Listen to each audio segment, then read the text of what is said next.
సంవత్సరాల తరబడి ఎన్ని మందులు వాడినా మీ మోకాల నొప్పులు తగ్గట్లేదా? ప్రాణ పెయిన్ క్లినిక్ లో అత్యాధునిక చికిత్స.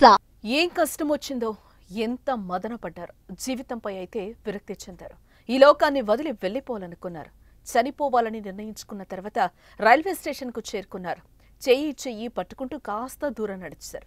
ఈలోపే వచ్చిన రైలు కింద పడి ప్రాణాలు తీసుకున్నారు. ఇలా చనిపోయింది ఎవరో కాదు, తండ్రి కొడుకులు. అవును, తండ్రి కొడుకులే కలిసి బలవన్మరణానికి పాల్పడ్డారు.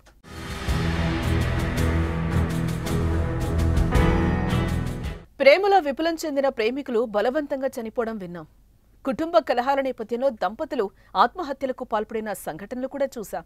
కానీ పెద్దవాడైన కొడుకుతో కలిసి తండ్రి చనిపోవడం నిజంగా తీవ్ర విషాదమే. ఎందుకంటే ఏ తల్లిదండ్రులైనా పిల్లలకు తమ కష్టాలు తెలియకుండా పెంచుతారు. ఎన్ని బాధలున్నా దిగమింగుకుని తమ కడుపున పుట్టిన వారిని కంటికి రెప్పలా కాపాడుకుంటారు. వారికి బంగారు భవిష్యత్ అందించాలని భావిస్తారు. అందులోనూ తండ్రైతే బయట ఎన్ని కష్టాలు పడినా ఇంట్లో పిల్లల వద్ద అస్సలు బయటపడడు. అలాంటిది చేతికందొచ్చిన కొడుకును వెంటేసుకుని తండ్రి ఆత్మహత్యకు పాల్పడటం చూసిన ప్రతొక్కరిని కన్నీరు పెట్టిస్తోంది.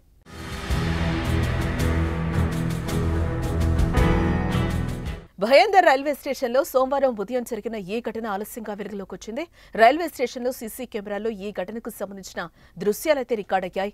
6 నెంబర్ ప్లాట్ఫామ్ పైకి వచ్చిన తండ్రి హరీష్ మెహతా, కొడుకు జై మెహతాలు కాస్త దూరం నడిచి వెళ్లారు. ఈలోపు ఎదురుగా ఓ లోకల్ రైలు రావటం గమనించి వెంటనే ప్లాట్ఫామ్ దిగి ఒకరిచే ఒకరు పట్టుకుని ట్రాక్పై పడుకున్నారు. తర్వాత కొన్ని సెకన్లలోనే ఆ ఇద్దరిపై నుంచి రైలు వెళ్లిపోయింది. దీంతో వారు అక్కడికక్కడే ప్రాణాలు కోల్పోయారు.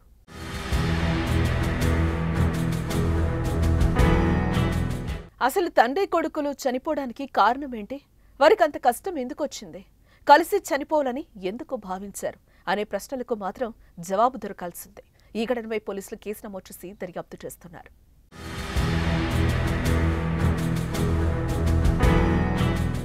సుమన్ టీవీలో మీ పర్సనల్ అండ్ బిజినెస్ ప్రమోషన్స్ కోసం కింది నెంబర్కి కాంటాక్ట్ చేయండి.